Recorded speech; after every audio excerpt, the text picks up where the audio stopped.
UX, você certamente já ouviu alguém falar sobre essas duas letrinhas que de uns tempos para cá, né? O User Experience, ele faz parte da realidade das grandes empresas, grandes players do mercado e também trouxe muitas dúvidas, né? E é para isso que nós estamos aqui. Nesse primeiro episódio nós vamos abordar muito sobre esse tema e sabendo da importância do UX, né? Como montar times focados na experiência do usuário e principalmente como gerenciar times e garantir resultados além da média. E é para isso que nós estamos aqui, para responder essas e outras dúvidas. Muito prazer, eu sou o Kleber Costa, eu serei o vosso host, né? Eu sou gerente global de marketing da MJV e no nosso episódio de estreia nós começamos com o pé direito, né? Nós vamos chegar com tudo. A gente vai falar muito sobre o UX, responder as dúvidas e as perguntas. E a ideia é que nós passamos aqui os próximos 50 minutos num papo bem descontraído sobre o tema. Para isso, eu estou com um time de peso aqui, né? Eu vou apresentar para vocês os nossos convidados. Né? Ele é gerente de UX da MJV e eu fiquei sabendo que ele é fã de Rick e Morty e adora gatos, tem um amor platônico por gatos. Gustavo Angeluzzi, seja muito bem-vindo, obrigado por aceitar o convite. Tudo bem, Gustavo? Opa, tudo bem, Kleber? Eu que agradeço ser chamado, sim. Quem não conhece Rick and Morty, conheça, o melhor produto de entretenimento que a humanidade produziu. E quem não conhece gato também, vai na rua e conhece, que também é o melhor gato que Deus já produziu. Muito bom. E para completar o nosso time, ela é coordenadora de UX de uma das empresas que, quando o assunto é UX, essa empresa ela dá show. Estamos falando da Magalu, né? E nós estamos com a Cíntia Izuka, ela é coordenadora de UX da Magalu. E eu fiquei sabendo que ela é ótima em trabalhos manuais, né? Ela é quase uma masterchef, ela gosta de cozinhar, cortar cabelo, pintar, recortar, montar, ou seja, multifacetária e é adepta de dormir no meio de qualquer filme, né? Quem nunca, né? Cíntia Izuka, seja muito bem-vinda. Obrigado por aceitar o nosso convite. Seja muito bem-vinda. Oi, gente, obrigada pelo convite. Eu tô muito animada para bater um papo hoje com vocês, né? E olha que responsa, hein? Estreia do podcast ainda. Mas já aviso que eu sou péssima companhia para assistir filme realmente de sexta, tá, gente? Eu realmente durmo. Mas é isso, tô bem empolgada. Nosso primeiro episódio, então, você que está aí nos ouvindo, seja muito bem-vindo, né? Nós estamos começando com o pé direito e, como o próprio tema diz, né, UX.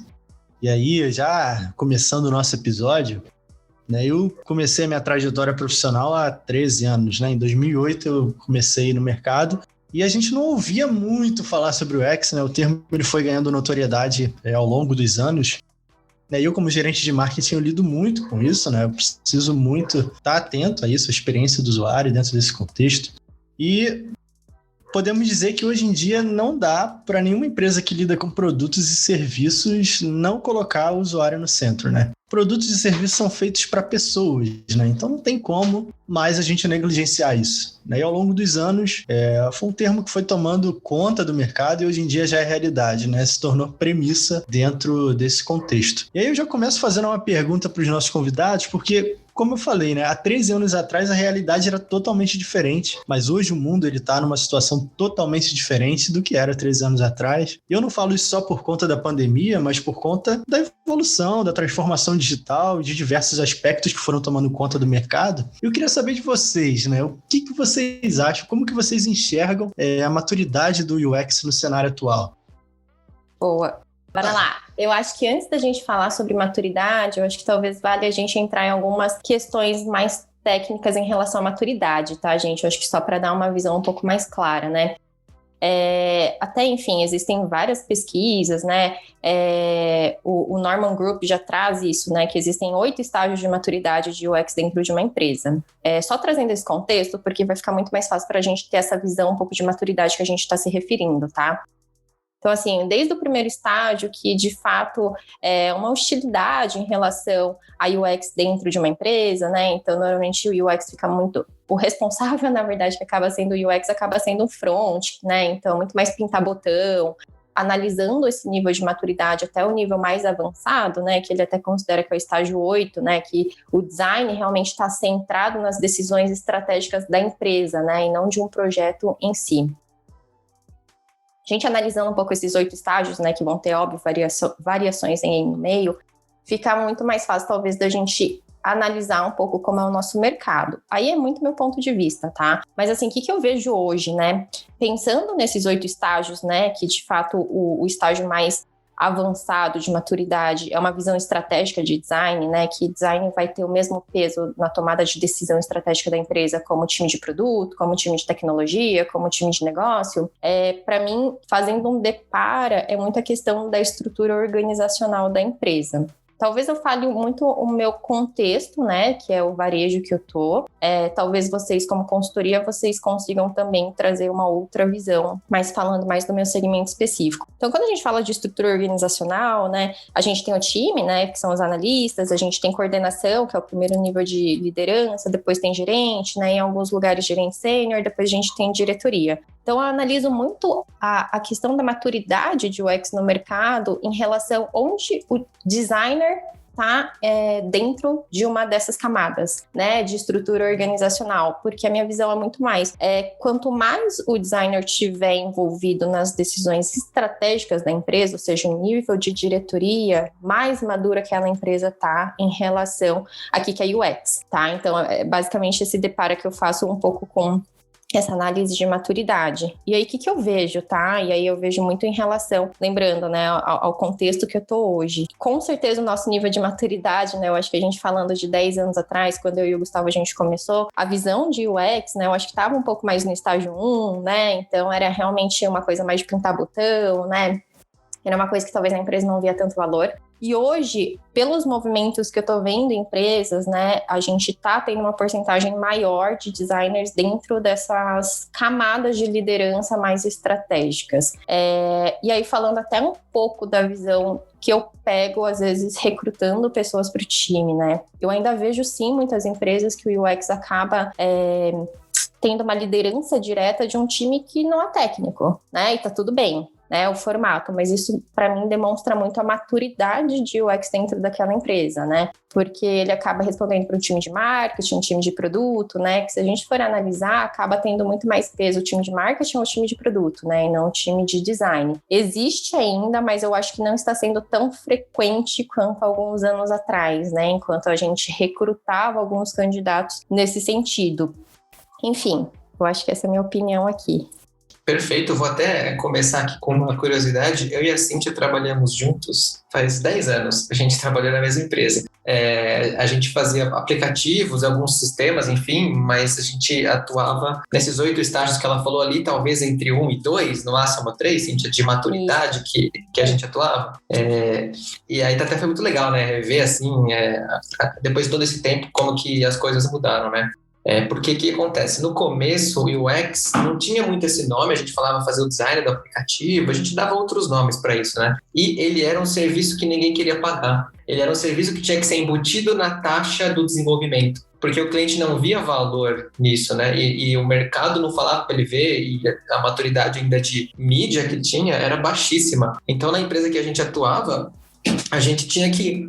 o cliente aprovou 2 semanas de design. Nossa, que legal, porque normalmente colocava-se o custo do desenvolvimento e aí a gente ia lá e, né, era como se fosse custo, né, do projeto. E que bom que isso mudou, mas era assim que era. E aí foi evoluindo esses anos todos, o tema foi ficando em voga e tudo mais, e conectando diretamente com o que a Cíntia falou, que eu adorei quando ela falou pintar botão, porque no começo era muito isso, né? Era mais você aplicar uma identidade, fazer uma pirotecnia. A gente tinha as interfaces antropomórficas, então o que tinha de mais bacana era você fazer uma interface que imitava veludo, puxa, que legal. E aí ficou brega muito rápido, né? Mas no começo tinha muito dessa parte. E aí eu vi um movimento de diferenciação e especialização, que foi o seguinte: no começo, até quando a gente começou lá, você tinha que ser uma piscina grande e rasa, né? Então a gente tinha que saber como salvar um ícone para um aplicativo, mas também como ir lá e conversar com o cliente para saber o que tem que ter na tela, né? Era bem desse jeito meio pedreiro, meio açougueiro. O que tem que ter em cada tela? A gente também via aí, decidir o tamanho do botão, decidir a fonte, a gente ia fazendo de tudo e decidia a estrutura navegacional daquilo, só que a gente fazia, assim, ainda tateando a área, né? Então, por isso nós éramos piscinas grandes, amplas, só que rasas, porque não tinha conhecimento ainda. A gente foi desenvolvendo, né, junto com a literatura e o mercado. Aí, depois de um tempo, eu vi um movimento do mercado que ele começou a pedir piscinas profundas e estreitas. Então tinha a área lá, sei lá, no banco de UI. Então o pessoal lá manjava tudo de UI, era super criterioso com o UI, com o user interface, com a identidade, com o Applica Guide, mas eles não tocavam em estrutura. Não tocava em wireframe, não tocava em teste de usabilidade. E isso foi por muitos anos assim. E agora eu tô vendo a gente ser obrigado, né? E felizmente ser obrigado a se tornar piscinas amplas e fundas. Porque agora nós temos que ter os product designers, que eles, além de desenvolverem as telas lá na frente, eles pensam em estrutura navegacional e também fazem a parte ali de discovery, né, de estratégia e no nível mais alto que a Cintia falou, envolvidos com diretoria, com custo, com todo o direcionamento tático de uma ação, de uma empresa. Então, eu sinto também que conforme cresce a área, a demanda também para que esse profissional seja mais completo tem crescido, né? Esse que o pessoal chama de product design, né, que vai mais de uma ponta a outra do produto com um olhar estratégico. Legal. Eu depois até queria voltar num ponto que a Cíntia tocou, né? Como ela falou que ela tem uma visão mais de varejo e a gente de consultoria. E isso que é legal. A nossa ideia de criar esse podcast era justamente isso. Poder unir duas visões distintas sobre uma mesma coisa, sabe? Então, eu tenho certeza que a conversa daqui para frente ela vai ser muito enriquecedora. E a galera que está nos ouvindo certamente vai ganhar muito com isso.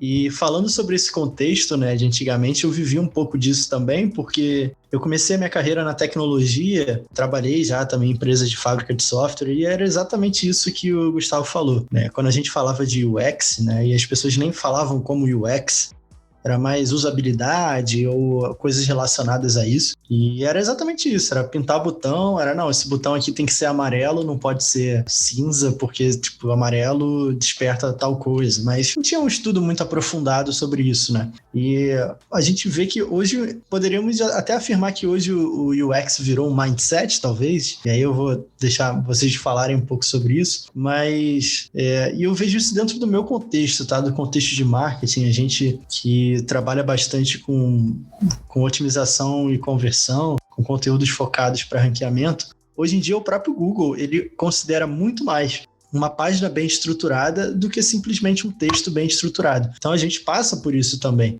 Então, a gente vê que o UX tomou conta não só dos aplicativos, sistemas e tudo mais, mas também da experiência do usuário dentro de um contexto de fato, né? E aí eu queria entender de vocês, né, em relação a isso, sobre essa questão de maturidade, pintar botão, né? E o interessante de falar sobre isso, nós como consultoria, a gente vivencia diversos contextos, né? E dentro do varejo, como que funciona essa realidade, né? Como que é o UX dentro do varejo? É de fato um mindset, né? Porque a percepção que eu tenho hoje é que o UX faz parte da essência do mindset das pessoas mesmo. Como que funciona isso? E aí eu acho que a pergunta mais para Cíntia, né? Dentro do varejo, o que as pessoas falam, o que as pessoas pensam sobre isso? Perfeito. Bom, acho que vale eu trazer um pouquinho, né, da minha experiência no Magalu. Faz 3 anos que eu tô na empresa, tá? Então, quando eu entrei, a empresa tinha outro mindset em relação à experiência, tá? Era realmente um pouco mais do estágio 1, 2, 3, né? Que era questão de pintar botão. A grama era alta, sendo bem sincera. A gente teve muito trabalho, ainda tem muito trabalho para colocar o design como estratégico, né? Então, hoje, a gente teve uma reorg bem grande no Magalu, então a gente está dentro de uma diretoria de CX, né? Que ele está olhando todas as interações da marca, experiência, de design dentro do Magalu. Foi um movimento que aconteceu no começo desse ano. E por que eu falo isso, né? Porque ele está posicionado de uma forma que ele consegue sim participar nas decisões de diretoria, sabe? Em relação ao design. Um pouco diferente das etapas e dos momentos que eu já passei no Magalu, né? Então, antes a gente estava em uma outra diretoria que a gente dividia com o time de produto, né? Era o mesmo diretor. Então, assim, a empresa começou a ver muito valor nisso, com certeza, muita maturidade. Então, a gente está conseguindo construir times muito bacanas lá dentro, né? Que realmente consiga colocar o usuário no centro das decisões. Eu não vou romantizar, né? Eu acho que tem muito trabalho ainda para ser feito aqui dentro, mas principalmente o varejo, né? O varejo, primeiro que ele é muito dinâmico, tá, gente?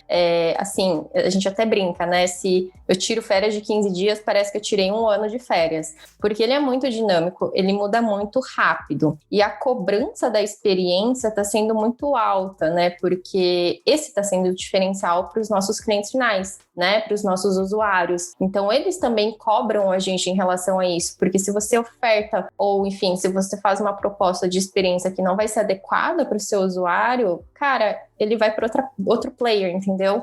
Ele tem uma gama muito grande no mercado de outros lugares que ele pode comprar o mesmo produto que ele compraria aqui no Magalu. Então, assim, a gente entende essa retenção, esse engajamento do cliente, né? De como conquistá-lo com a parte de experiência, porque a gente sabe que talvez ele não volte mais, né? Se ele realmente não conseguir ter sucesso com alguma compra. Eu acho que até um ponto bacana, né, de falar da minha experiência no Magalu, tá?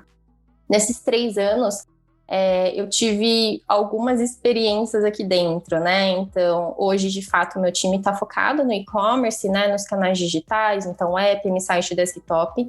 Mas a gente entende muito que o nosso cliente, pensando em jornada, o nosso cliente compra no e-commerce e acaba retirando em loja, né? Então, como que ele está sendo atendido nas lojas físicas também para retirar? Porque quando o nosso cliente vai avaliar a experiência dele, ele não quer saber essa separação, né? Ele quer saber se ele recebeu o produto certo, o produto direitinho, no tempo certo, se ele foi bem atendido, né? Isso nem só em retira loja, né?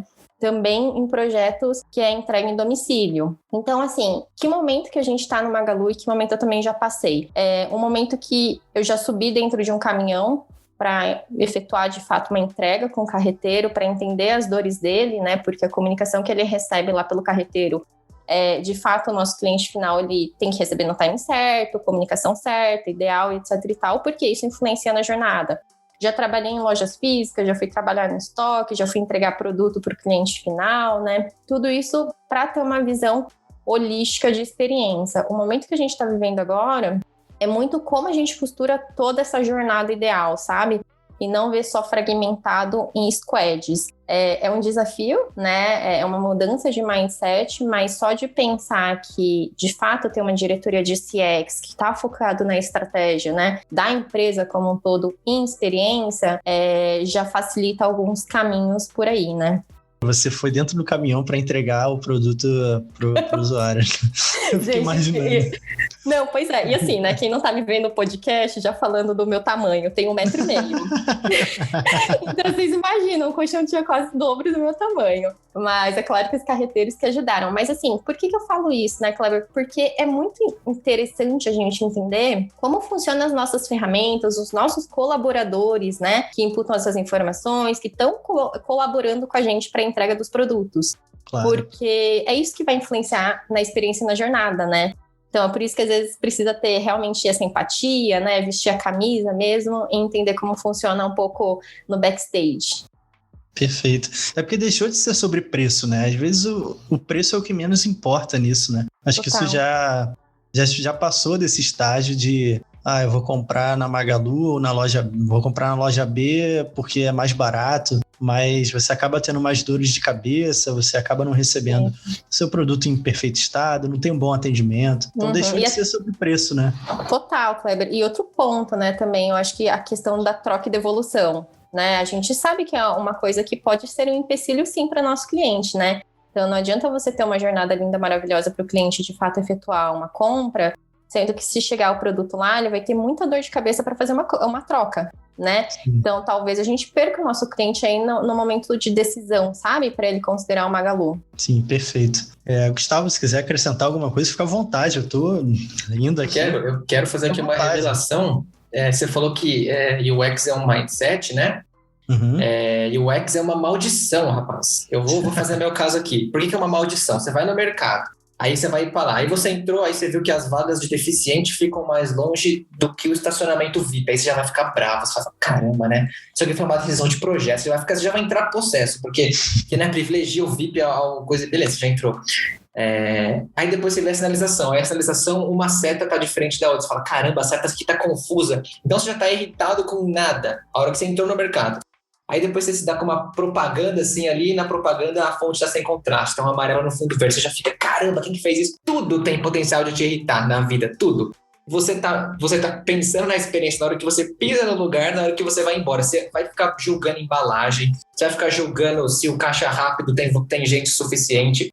Porque quanto mais você vai por trás, mais você vai ficando bravo, como a gente tem que ser submetido, né? E a gente também tende a ficar bem acostumado quando acontece alguma coisa vira padrão, que nem a gente já falou que o varejo ali, o Magalu tá legal, e amanhã o AliExpress lançou uma coisa bacana, você vai se acostumar e todos têm que correr atrás. E quando isso não acontece, a gente vai achando um absurdo. E quando você é designer, você tá todo o tempo com medo de onde que vão falhar na experiência comigo. E ainda, você ainda pode ficar uma pessoa chata se você tem um não designer do lado, porque tudo você vai ficar dando palpite aqui, devia ser assim, assim, assim, aquilo. Você vai falar do CX, você vai falar da identidade visual, você vai falar da arquitetura, você vai falar da sinalização. Então, não sei se você já concorda, é uma maldição que tudo tem potencial de você te irritar. Você desenvolve um toque de UX, né? Tipo isso. 1 milhão de toques. E assim, eu queria contar aqui uma experiência para vocês, né? E falando sobre experiência, né? Eu passei por uma experiência não muito boa recentemente que me deixou muito revoltado, assim. Assim, já saindo do contexto digital e indo pro físico, né? Eu fui numa hamburgueria um tempo atrás com a minha esposa e é uma hamburgueria nova. Eu tava passando uma temporada em Búzios, né? No interior, região dos lagos aqui do Rio. E aí eu fui numa hamburgueria lá, tava bem avaliada, né, e tal, e tinha alguns comentários negativos, dizendo que o pessoal não era muito bem educado, enfim. Mas todo mundo dizendo que o hambúrguer era gostoso, e a hamburgueria, ela tinha uma boa aparência, ela era bonita, né, ela tinha era um lugar aconchegante de fato. E tudo bem, eu cheguei lá, olhei o cardápio, aí me interessei por um hambúrguer, eu adoro hambúrguer, fazendo uma revelação aqui pra vocês, inclusive eu até faço alguns em casa, deixo congelado, e aí, enfim... aí eu cheguei lá, aí eu olhei o cardápio e vi um hambúrguer que me interessou, só que era com pão lá que eu não curtia muito, era com pão australiano, eu até gosto, mas eu prefiro brioche, enfim. Aí eu cheguei lá e falei, vou querer esse daqui, mas eu queria trocar o pão. Aí ele falou, não, a gente não pode trocar o pão. Eu falei, mas como assim não pode trocar o pão? É só trocar o pão, você vai fazer o hambúrguer, na hora de botar o pão, você bota no outro ao invés de botar nesse. Não podemos, infelizmente. Aí ele falou, não, mas se o problema for o pão, tem esse outro hambúrguer aqui, que é com esse pão aqui. Aí eu falei, tá, mas esse hambúrguer aí não tem bacon. Eu gosto de bacon, eu quero com bacon. Aí, mas você pode acrescentar bacon. Aí eu falei, mas ele vai ficar R$10 mais caro do que o outro, que é só trocar o pão. Aí ele virou assim pra mim e falou, então eu não posso fazer nada pelo senhor.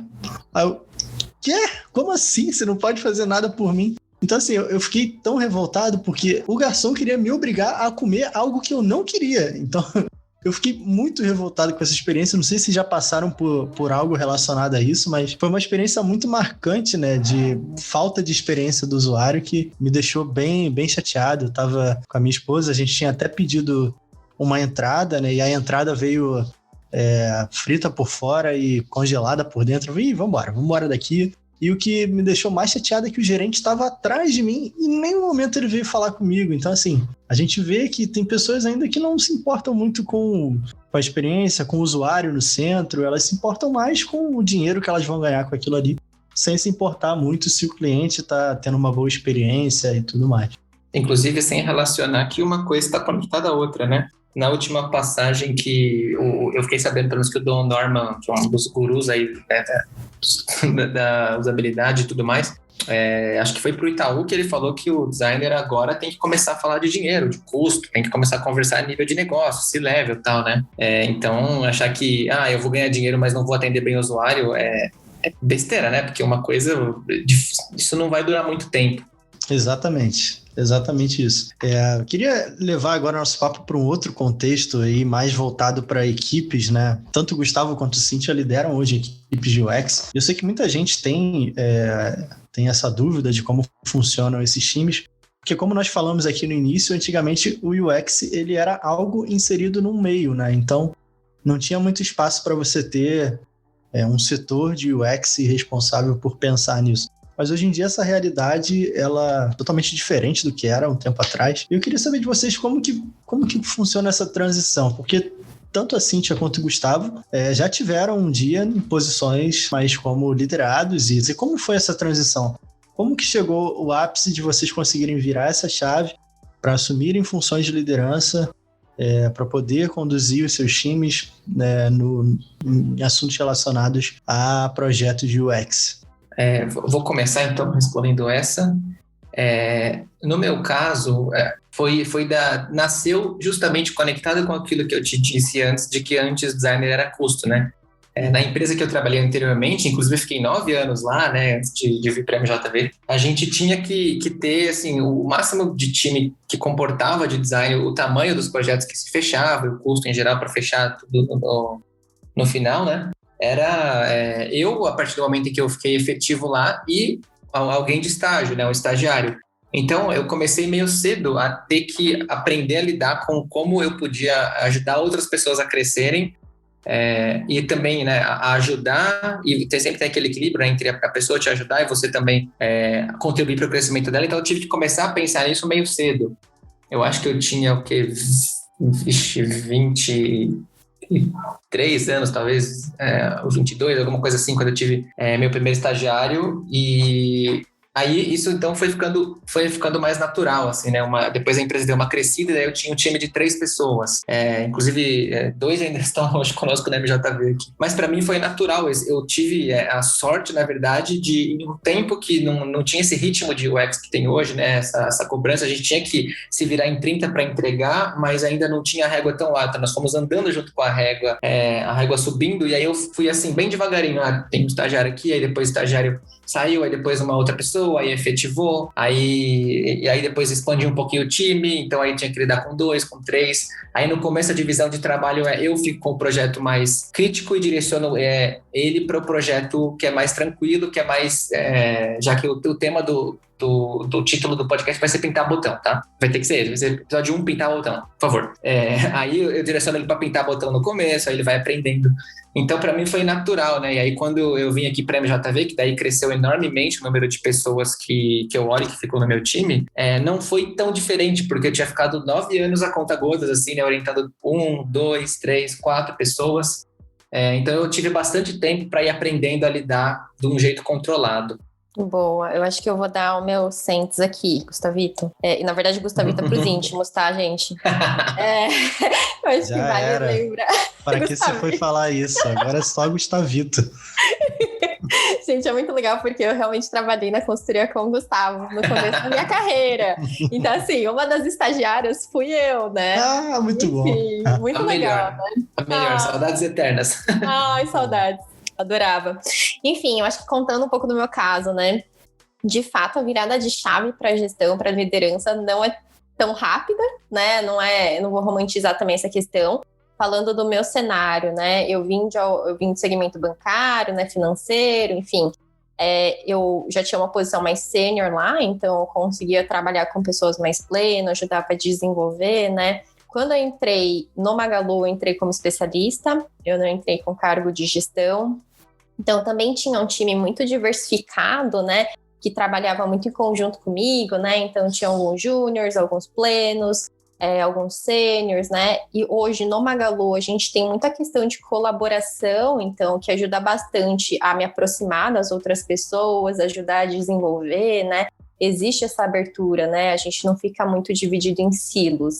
Então, isso foi muito positivo. E aí, como que foi a virada de chave, né? Para um cargo de liderança do Magalu. Primeiro que eu acho que, assim, o fator principal é a empresa te dar espaço para isso acontecer, né? Não adianta nada eu, Cíntia, querer muito um cargo de liderança, sendo que a empresa não te dá oportunidade, né? Não te dá desafios, porque é só com desafios que, de fato, a empresa consegue ver se faz sentido você ter um cargo de liderança, se realmente dá fit com o que eles estão esperando, e até mesmo eu me testar, né? Se faz sentido eu ir para um cargo de gestão ou um cargo de especialista técnica, né? Então, o Magalu me deu muito isso, né? Me deu desafios, me deu espaço para acontecer, espaço para propor, né? Porque eu acho que quando a gente fala um pouco de gestão, a gente tira um pouco a mão na massa, né? Eu acho que a nossa visão talvez seja um pouco mais processual do time, né? O time que entrega, né? Então, o desafio também é isso. Será que eu me sinto confortável, né, em tirar um pouquinho a mão na massa e realmente o trabalho do meu time que vai ser visto, né? Não vai ser o meu.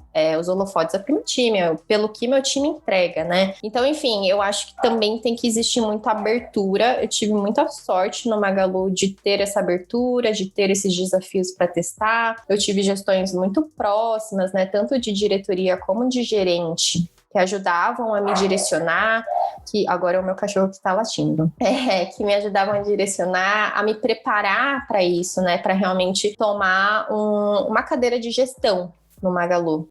E aí você tocou num ponto interessante, né? Que é a questão do desapego, né? Você tirar um pouco a mão e desapegar, deixar a equipe seguir, né? Eu acho que esse é um ponto interessante quando você vira a chave, né? Porque, principalmente quando essa chave ela é virada muito rápida, né? Comigo não foi assim, comigo eu acho que foi acontecendo mais organicamente, né?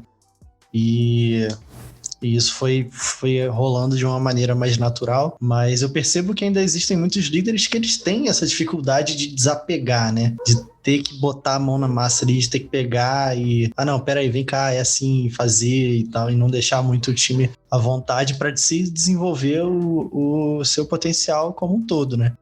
Antes de vir para a MJV, eu tive um líder que ele era assim, a gente passava horas na sala dele e ele abria lá o negócio na frente dele, ele ficava lá manobrando. Então, assim, é desconfortante, né? Então, eu volto mais uma pergunta para você, para a Cíntia, né, que é uma curiosidade. Hoje em dia não tem mais muito isso, né? Eu acho que a gente está vivendo numa cultura de aceitação muito maior do que alguns anos atrás, onde a gente vivia um ambiente muito, até mesmo machista em termos de liderança, né? Hoje aqui na MJV, por exemplo, a gente tem diversas mulheres na liderança e, para mim, especificamente, uma das minhas maiores referências de liderança é uma mulher hoje da MJV. Eu sou uma das pessoas que mais me ensinou coisas aqui. E como que foi com você, né? Como você sofreu alguma resistência? Como que é ser uma mulher na liderança de uma empresa onde o protagonista é a Magalu, é uma mulher, a Luísa Trajano, que é incrível. E como que foi isso para você? Perfeito, Kleber. Eu acho que eu tive muita sorte de testar, né, um pouco aí na parte de liderança feminina, principalmente no Magalu, uma empresa que tem um espírito feminino, né, que a gente fala, realmente Luísa está na frente aí das iniciativas, enfim, ela é muito engajada com essas causas, grupo de mulheres do Brasil. Eu acho que eu vou te dar um pouco a visão de não só ser mulher em liderança, tá? Eu acho que vale talvez trazer um pouco a visão de mulher no mercado, né? Principalmente no mercado de tecnologia, né? E o UX sempre está muito acoplado com o time de tecnologia, que de fato a grande porcentagem é homem, né? Então, assim, eu acho que existe um ponto aí de linha do tempo, se a gente for analisar, né? Só para vocês terem uma noção, que eu até fui buscar alguns dados, né? Porque eu acho que existe toda uma explicação histórica aqui, né? Mas, basicamente, a mulher conquistou o direito de trabalhar fora sem o marido ter que autorizar ela, né? Que pra gente hoje é um absurdo, há 59 anos atrás. Então, assim, é algo muito recente. Recente demais, né? Super, tipo, 60 anos, é tipo a idade dos meus avós, provavelmente. Meus avós pegaram enfim, esse tempo, né? Se a gente for analisar, não é muito longe. Então, assim, com isso acabam vindo muito histórico, muito posicionamento machista no mercado, né? O que tá tudo bem, né? Pensando na linha histórica e familiar que a gente teve, né? Nossos bisavós foram criados com esse mindset de que mulher não trabalharia, de que a mulher realmente ficaria só dentro de casa, que quem deveria trazer, de fato, o dinheiro para dentro de casa era o homem. Enfim, isso foi passado para os nossos avós passaram para os nossos pais, que, querendo ou não, passaram pra gente, né? Por mais que eles tenham uma visão mais ampla hoje sobre a situação, a gente esteja meio que quebrando alguns paradigmas anteriores em relação a isso. Mas ainda existe essa questão enraizada, né, do machismo. É uma coisa que, enfim, a gente tem uma luta diária. Então, se a gente for analisar, a gente às vezes pega alguns comportamentos que, sim, valem muito um feedback para a pessoa, né, enfim, independente de quem é a pessoa. Se ela está se direcionando a vocês, eu acho que é a nossa responsabilidade também se policiar daquilo. Mas se você analisar um pouco essa questão de mulher em cargo de liderança, só para vocês terem uma noção, 39% só de mulheres em nível de supervisora, coordenação, né? 31% em cargo de gerência, que já diminui esse número de 39%, e 13% só em cargo de executiva. Então, assim, de fato, a quantidade de mulheres que têm cargos mais altos é muito baixo ainda. Buscando esses dados, peguei uns comentários aqui que, enfim, quase tive um ataque cardíaco, sabe? Mas... Sempre vem acompanhado, né? Sempre falando, né? Enfim, os homens tentando desqualificar a mulher por ela estar em um nível bacana, um nível alto, sabe? Enfim, questionando por que essa mulher conseguiu esse cargo, sabe? Uma empresa. Enfim, e não tem nada a ver, sabe? E aí, por que eu trago isso, né? Eu acho que existe, né, por toda essa sociedade que eu tô comentando com vocês, existe sim um machismo enraizado, que a gente tá agora fazendo parte de um movimento que é realmente pensar se faz sentido, pensar se realmente a gente não tá sendo preconceituoso, a gente não tá sendo machistas nas nossas falas, posicionamentos. Isso como desafio pra mim, tá? Falando. Existe uma síndrome de impostor, às vezes, que a gente cai. Tá? E tá tudo bem a gente cair, né? Então, assim, a gente também tem que se policiar muito, porque existem momentos na minha carreira que eu já caí em algumas situações que eu falo, poxa, será que eu sou boa o suficiente pra estar nessa cadeira? Sabe? Será que eu fiz por merecer? Ou será que foi por sorte? E a gente acaba auto-sabotando, sabe? O que é muito negativo pra gente. De tantas pessoas falarem, né? Isso Total. vai entrando na sua cabeça de uma maneira que vai te minando, né? Isso aí, exatamente, Kleber. E assim, e eu confio, eu sei que eu tenho potencial, eu sei muito bem o que eu fiz, toda a bagagem que eu tenho pra estar hoje na cadeira que eu tô, mas às vezes a gente cai em alguns momentos nesse sentido. E tá tudo bem, né? Então, a gente se trabalhar também nisso, né? A gente não cair nessa autossabotagem também que acontece. E aí, em alguns cenários que eu já caí, tá? E aí eu nem tô falando de cargo quando eu já tava em gestão, tá? Tô falando de mulher no mercado de tecnologia. Já caí em alguns cenários que, por exemplo, eu tô conversando com um homem, tô colocando o meu ponto de vista, eu falei A. Aí ele vai lá, ele não concorda com o meu A, ele faz toda uma outra narrativa, mas concluindo A. Né? Então, assim, existe também esse posicionamento que às vezes o homem, ele quer dar a última palavra em algo. E tá tudo bem se ele quiser dar a última palavra, né? A gente não tá competindo, a gente tá dialogando. Então, caí já nesse cenário, já caí, por exemplo, em algumas entrevistas que eu fiz. Para quem não me conhece, gente, eu pareço ter 20 anos, Gustavito. Condiz? Produção, concorda? É verdade. Se a Cintia colocar uma roupa lá e tentar entrar no cinema, eles vão pedir carteirinha. Dependendo do que ela escolher, vão falar, cadê seus pais? Fizer uma Maria Chiquinha, né? Botar... Total.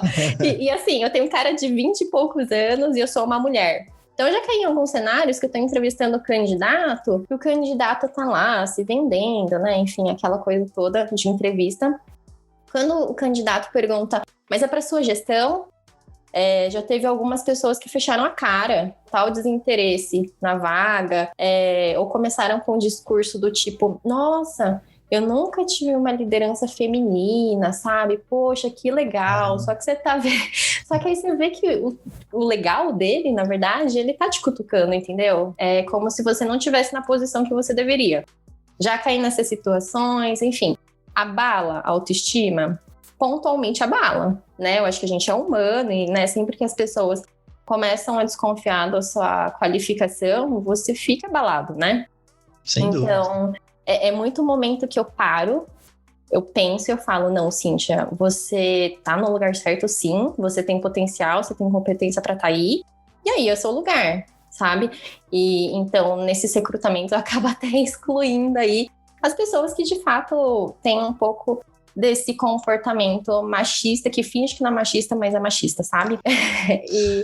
Mas ao mesmo tempo, acho que existe um ponto positivo de ser uma liderança feminina, né? Você serve de inspiração para outras mulheres do time. Então, e eu trago isso muito forte mesmo no meu time, sabe? Eu empodero muito as mulheres do meu time. Eu tenho hoje um time muito equilibrado em relação a gênero. Então, o que eu sempre trago para elas é: vocês conseguem chegar onde vocês quiserem, sabe? Vocês têm um lugar de fala nas decisões, nas negociações, vocês conseguem gerenciar conflitos, sabe? Então, isso acaba sendo muito positivo também, né? As pessoas te verem como uma figura para elas se inspirar, né? Para verem onde elas querem chegar também, né? E você encorajar as mulheres. É isso. É isso aí. A galera que tá nos ouvindo aí, ó, segue a dica. E isso é interessante, assim. E agora eu parei para fazer uma autorreflexão. No meu time, por exemplo, a gente tem 12 pessoas, né? E a maioria é mulher também. São 8 mulheres e 4 homens. E a gente tem mulheres coordenando a parte de design dentro do time, a parte de eventos. Então, é isso. Não tem mais espaço para esse tipo de discussão, sabe? A gente vive num mundo onde as coisas não funcionam mais dessa forma. E o que você falou é real. Já também trabalhei em ambientes de TI, onde a sua maioria é homem, e a galera torce o nariz mesmo para esse tipo de coisa, né? E você falou da situação do camarada de você falar A e ele concluir falando a mesma coisa, só que do ponto de vista dele, para poder invalidar a sua tese, né? Tipo, você fala, não, o que mata a sede é água. Aí ele fala, não é bem assim. O que mata a sede não é água, é H2O. Então, tipo, Perfeito. tipo, ele falou a mesma coisa, só que sem dizer que é a água que mata a sede, sabe? Só pra dizer, não, é o H2O e não a água. Então, realmente ainda existe muito isso. Eu não sei se o Gustavo já presenciou algum tipo de situação desse tipo, mas eu, de fato, já vi coisas parecidas acontecerem e realmente é triste de ver ainda isso hoje em dia, né? Você falou, não tem espaço, mas tem estatística, né? Assim, não tem espaço, mas ainda assim, tem todas as situações. Cara, assim, a única coisa que eu digo é que talvez por a gente estar na parte de inovação e UX, a gente enfrenta um ambiente um pouco melhor nesse sentido, né? Mas eu imagino que outros segmentos, assim, isso é muito mais forte de ser mais machista, assim. Acho que a inovação é um pouco privilegiada, porque se você não tem empatia, você já não está na área certa, né, na inovação. Então, acho que por isso que no nosso caso aqui é um pouco aliviado, mas outros ambientes teria sempre ser bem pior. Perfeito. E aí agora uma dúvida que eu tenho, né, para vocês, porque hoje a gente já está mais de um ano aí de pandemia e não sei como está a realidade hoje aí na Magalu, imagino que deva ter um time presencial, uma parte remota também. O que mudou para vocês nesse contexto, principalmente de liderar as equipes remotamente, né? Mudou alguma coisa para vocês ou essa fase de adaptação, como que rolou? Kleber, eu acho que eu senti que, por um lado, nós ficamos mais produtivos, assim. Eu não tô nem colocando se é bom ou ruim ainda, tá? Mas é fato que antes, se você tinha uma reunião das 3 às 4, você não marcava outra das 4 às 5. Você ia estar em outro lado da cidade, você não ia, né? E hoje em dia, se você olha os calendários nossos, assim, tem dos 3 que da Cintia também é uma reunião atrás da outra, assim, que você, eu tô livre das 4h30 às 5h30, e depois todos os outros estão retomados, né? Então, a gente ficou mais produtivo. Não tem também jogar a conversa fora no corredor, de novo, né? Nem falando se era legal, não, porque às vezes era muito bacana, né?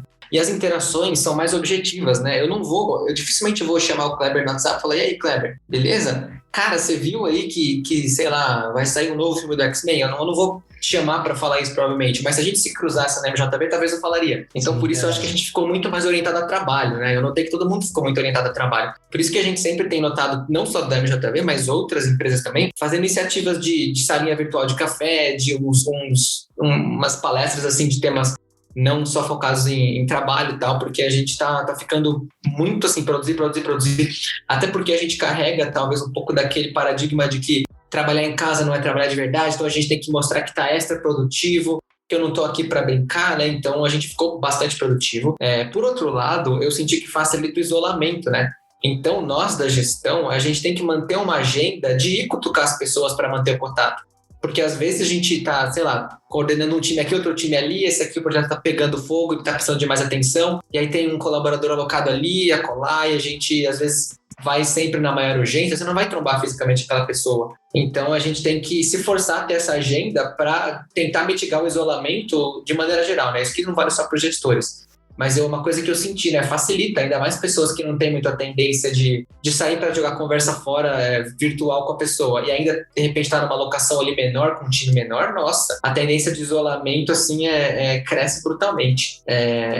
Então, aí voltando um pouco para a gestão, né? Se a gente quer manter isso bom, é legal a gente sempre ficar atento, né? Às vezes até fazer uma agendinha, se às vezes o dia a dia é muito corrido para não esquecer de ninguém, já manter ali, já que a gente automatizou todos os invites de calendário, coloca ali agenda recorrente para falar com todo mundo na medida do possível, assim, para a gente mitigar esse isolamento, né? Aí também um outro ponto que eu acho que a gente tem que ter bastante tato, principalmente na gestão, é a gente entender quem realmente sentiu esse isolamento, porque a gente achava, eu lembro muito bem que eu falei para uma cliente nossa, assim, do segmento de saúde, eu falei, olha, a gente, né, não vai ter reunião semana que vem, a gente deve ficar aí umas 2-3 semanas até dar uma camada nesse surto. Cara, eu falei 2-3 semanas, tem noção?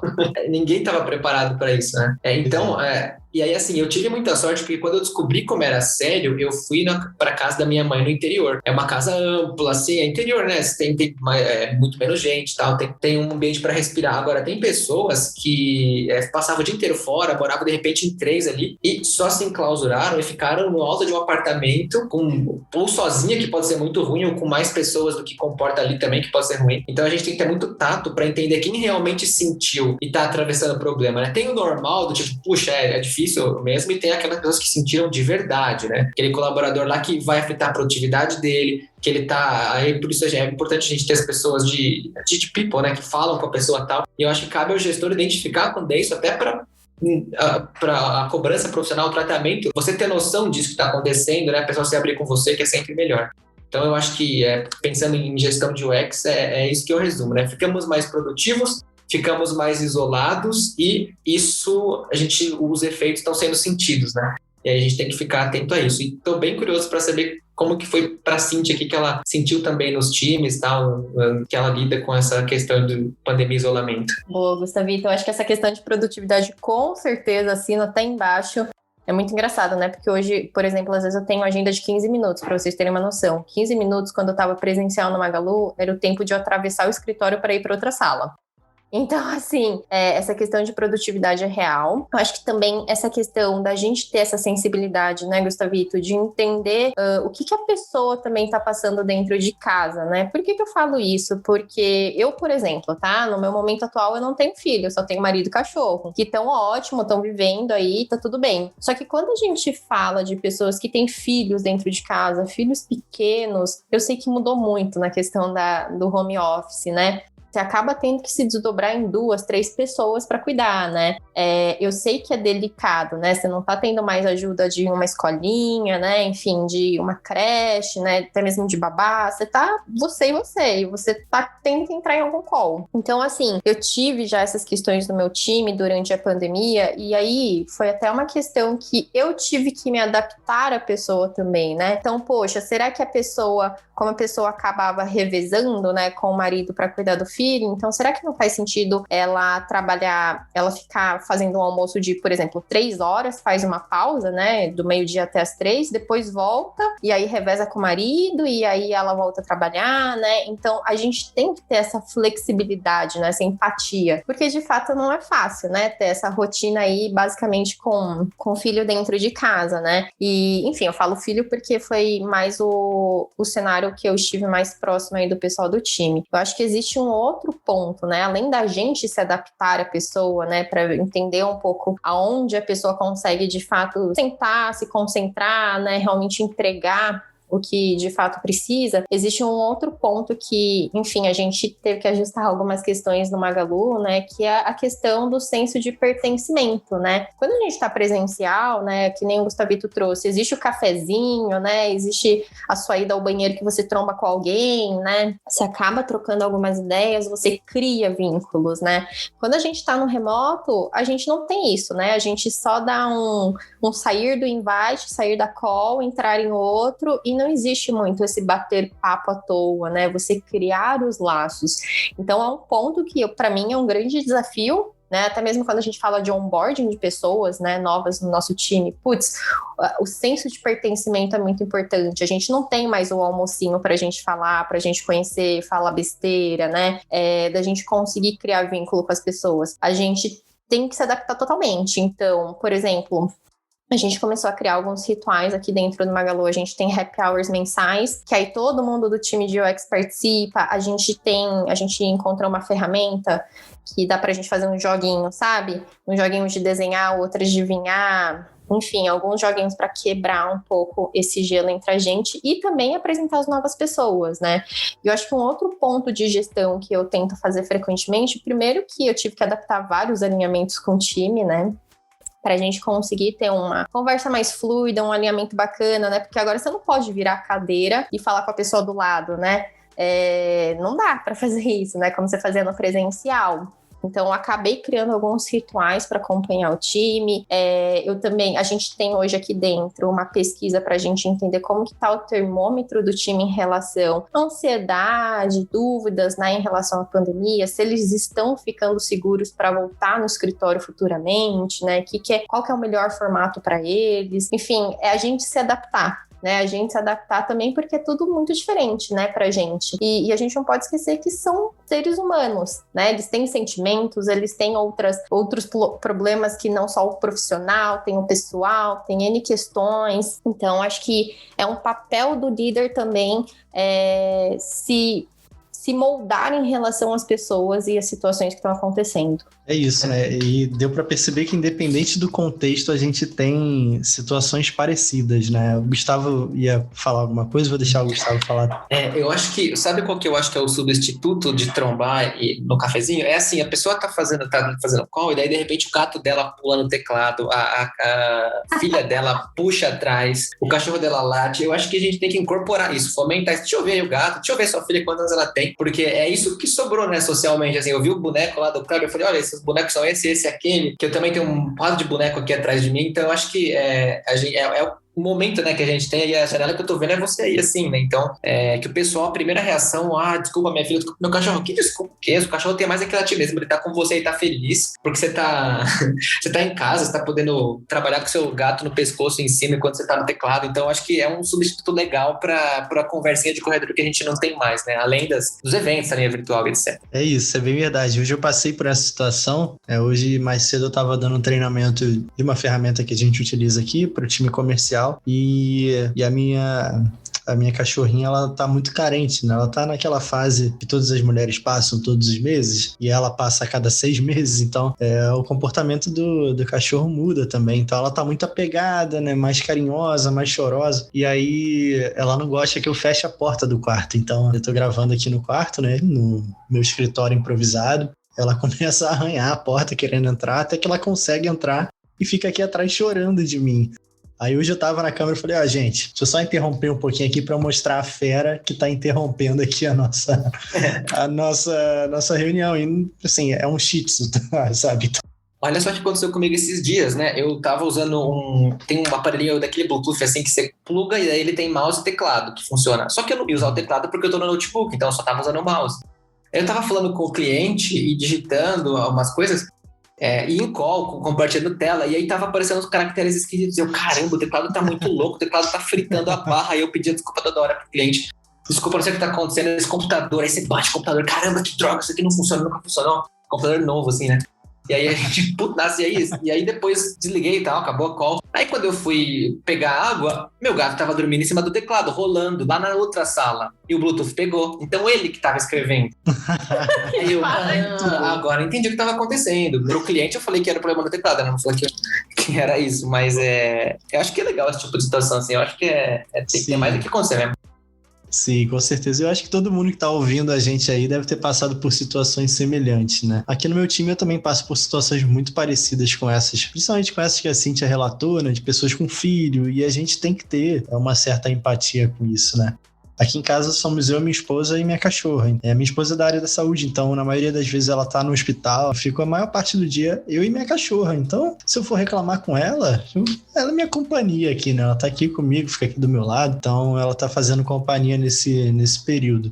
Sabe que já que a gente desvirtuou, eu posso desvirtuar mais um pouco? Pode ficar à vontade, a ideia aqui é essa. Os veterinários, né, que eu fui, porque eu vi que minha outra gata lá da casa da minha mãe tinha perdido uma presa, eu fui entender o que estava acontecendo com ela, no final fez uma limpeza, ficou bem. A veterinária falou que aumentou 30% a 40% o negócio dela na pandemia, porque as pessoas, tá todo mundo em casa, tá todo mundo prestando atenção nos pets, então todo mundo percebendo, os bichos estavam doentes e a gente não tava percebendo, porque a gente saía 7 da manhã, chegava 8 da noite cansado, e não tava percebendo que o gato tava rolando de dor, tava vomitando, sei lá o quê. Mas aí todo mundo agora tá prestando muita atenção e ração e não sei o que lá. Então ela falou que, assim, para todos os segmentos foi terrível a pandemia, mas para ela especificamente, veterinários, ela falou que casa cheia.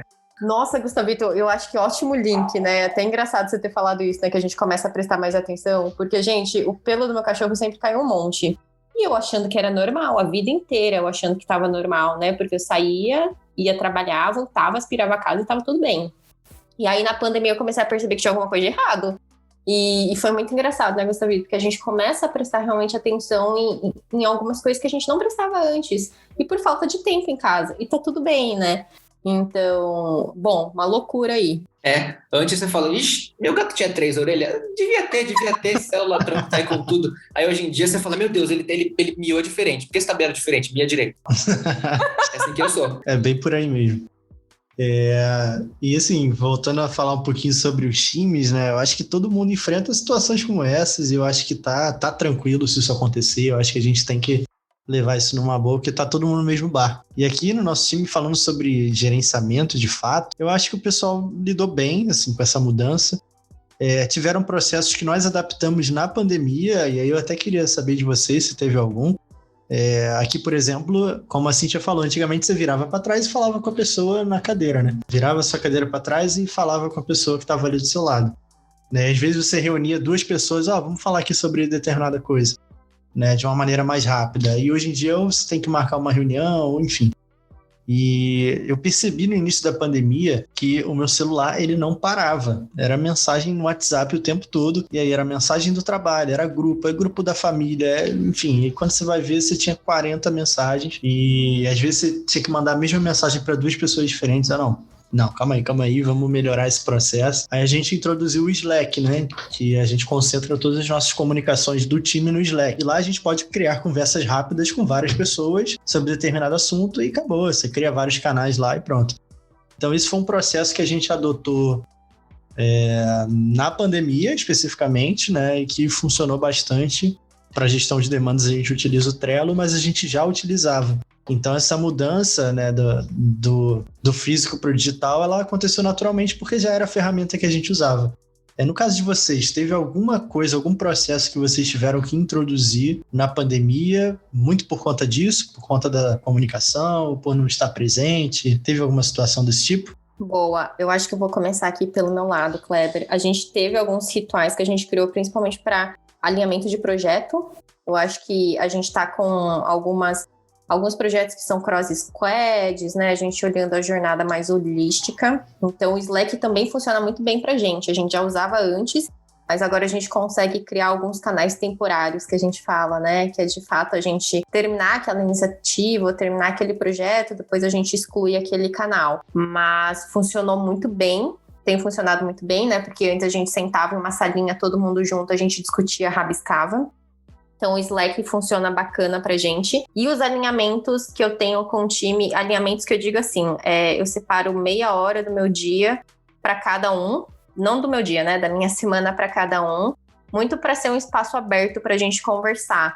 Antes, meus one-on-ones eram feitos mais ou menos de 15 em 15 dias, era um pouco mais espaçado. E agora são semanais, né? E dependendo, enfim, da pessoa, do colaborador, acaba sendo um dia sim, um dia não, né?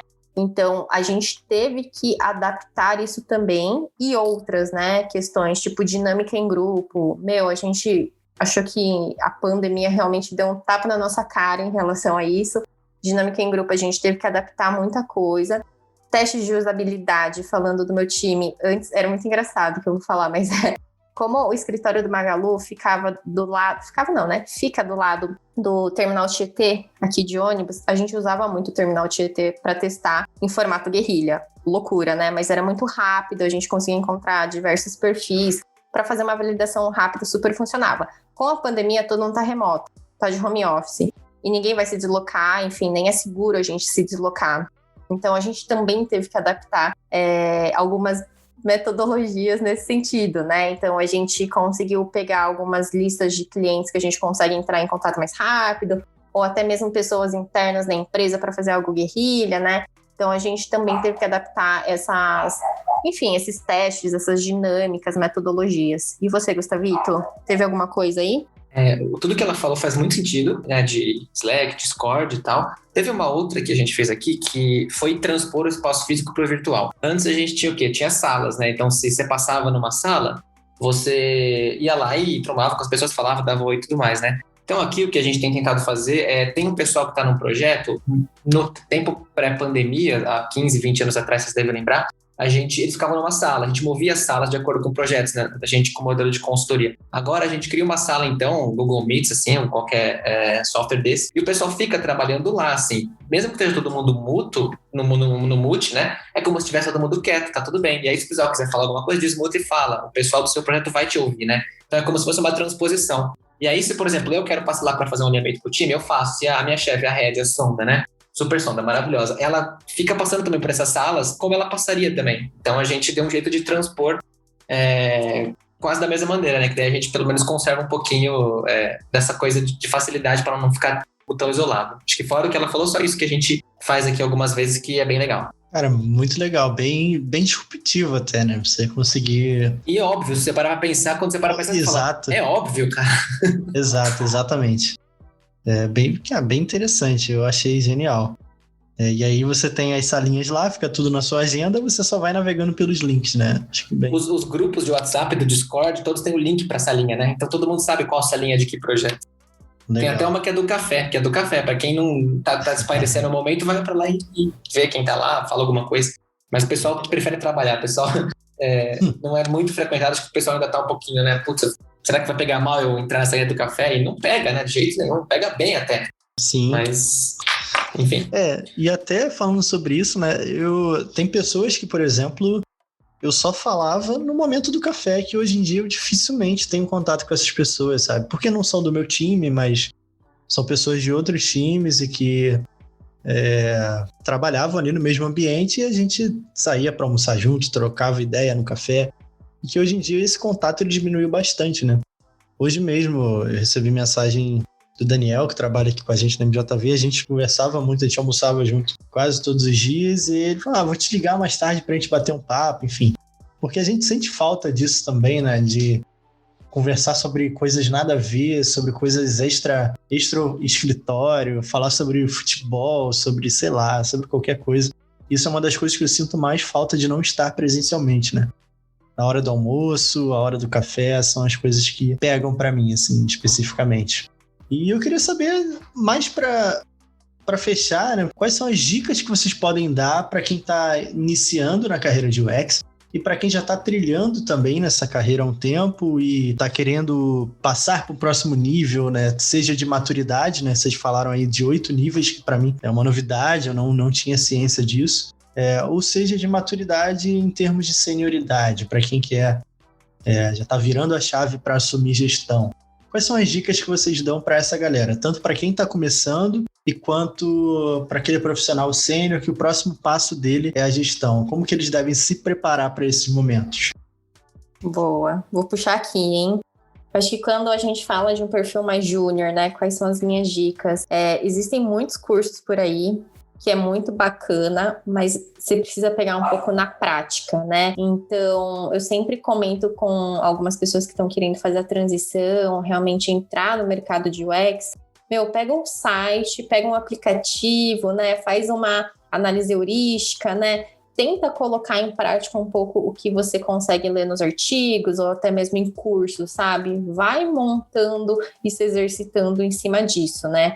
E eu acho que pensando em quem também vai ingressar, você tem que ter muita vontade, você realmente tem que estar muito aberto, né? Aberta para você migrar de área, você entrar na área humildemente, né? Porque você vai ter realmente uma curva bem íngreme de aprendizado, né? Então, tem que vir sim com o coração muito aberto. Agora, dicas em relação a quem é um sênior, né? Quem quer ir para uma carreira mais de gestão, né? Eu acho que é muito importante a pessoa ter na cabeça dela que realmente é aquilo que ela quer, né? Porque eu acho que existe muito romantismo no mercado em relação ao cargo de gestão, cargo de liderança, né?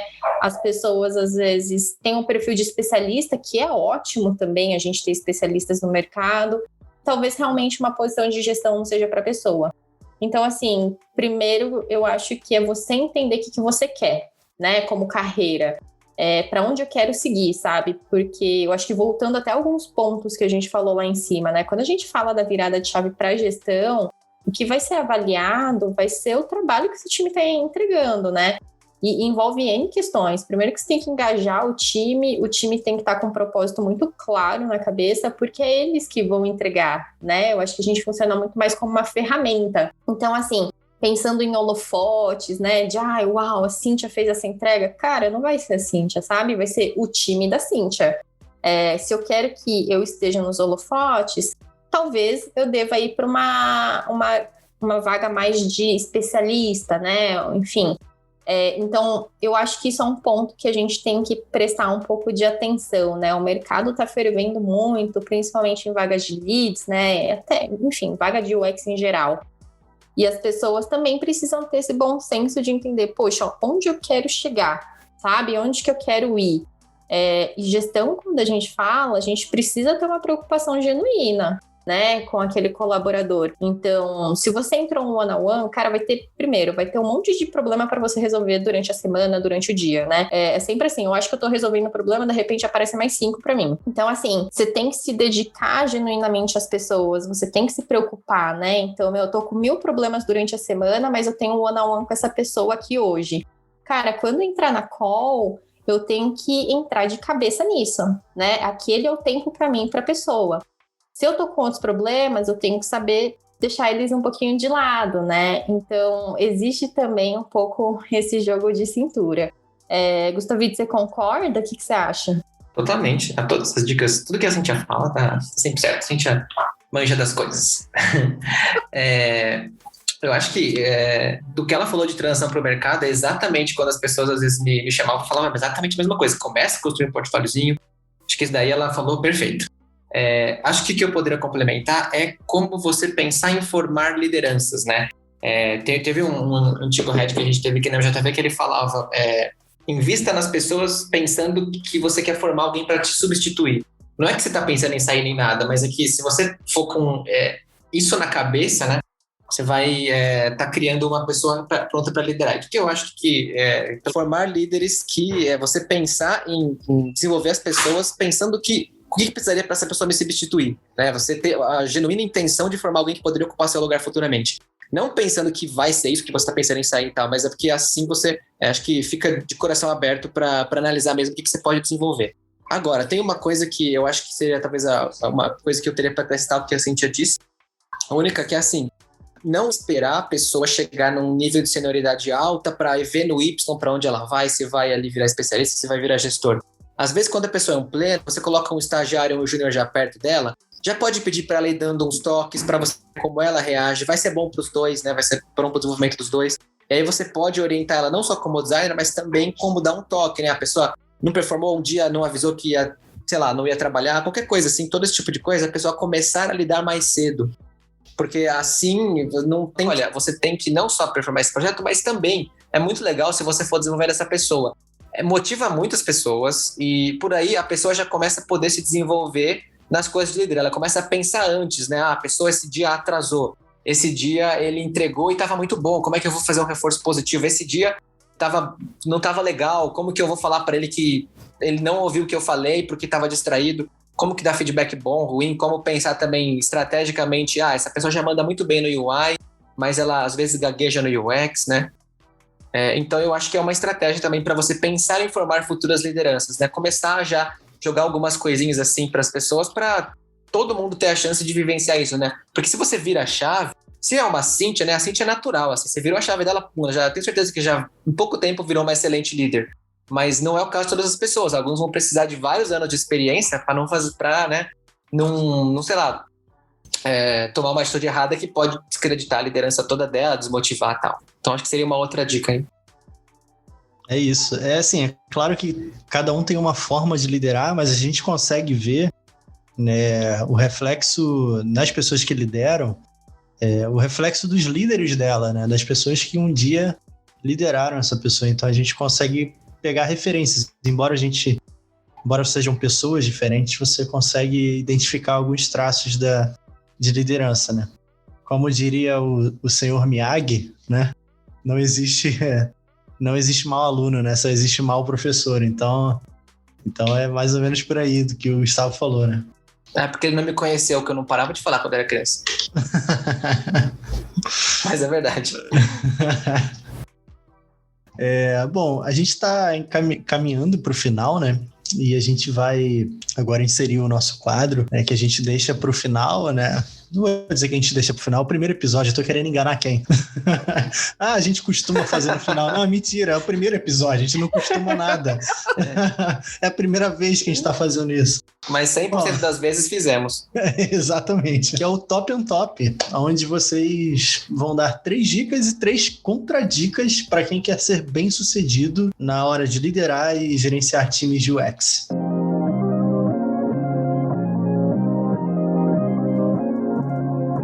Então, 3 dicas e 3 contradicas. Maravilha, quem começa? Não briguem. Par. Não. Gustavito, acabou o seu Wi-Fi aí? Eu acho que é contigo, Cíntia. Acho que é comigo, né? Eu vou pegar a bola. Enquanto ele levanta. Não, pelo amor de Deus. Vamos lá, eu acho que dicas. Vou falar algumas aqui. Eu acho que, enfim, eu já trouxe no tópico anterior, né? Então, é você realmente entender que você vai ser julgada pelo trabalho dos outros, né? Essa vai ser a avaliação. É isso. Você tá muito mais lá no backstage, né? Mexendo as pecinhas, ajudando, né? Tirando aí realmente a grama alta, limpando o caminho, tirando algumas pedras. Mas quem vai entregar vai ser o seu time, né? Você é muito mais um ferramental para eles conseguirem atingir realmente aquele resultado. Eu acho que também tem um papel de liderança que a gente também tem que identificar onde realmente os nossos colaboradores estão gastando o tempo que realmente faz sentido para o projeto e onde eles não estão gastando, né?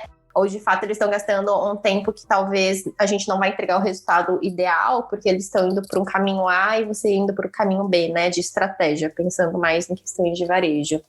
Aí outras dicas, né, eu acho que essa preocupação genuína sua também, né, então entender, realmente se dedicar para as pessoas, né, não é você se dedicar ou você dar atenção para uma pessoa em troca de algo, sabe? É uma preocupação que você tem que ter, porque são pessoas, então elas precisam estar muito bem emocionalmente, profissionalmente dentro da empresa para elas conseguirem entregar melhores resultados.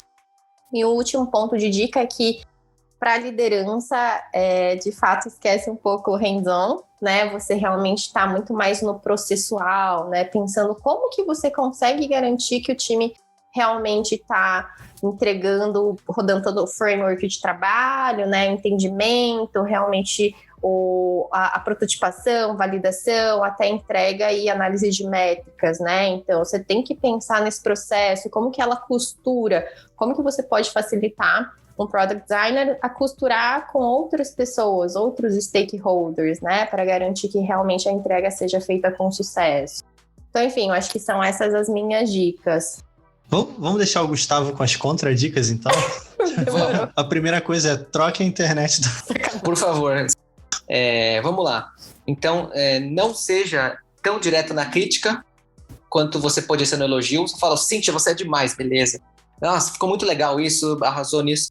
A crítica você vai ter que você vai ter que dar algumas explicações e preparar o terreno, porque toda crítica passa por o olhar de quem está criticando, né? Se eu falar que o Kleber fala demais, talvez isso tenha um pouco do quanto eu espero que uma pessoa fale, e menos do Kleber ser tagarela, né? Então, pensar muito bem na crítica não significa que não precisa ser feita, mas não ser tão direto quanto no elogio, né? Pensar sempre nisso, que todo feedback tem metade de você.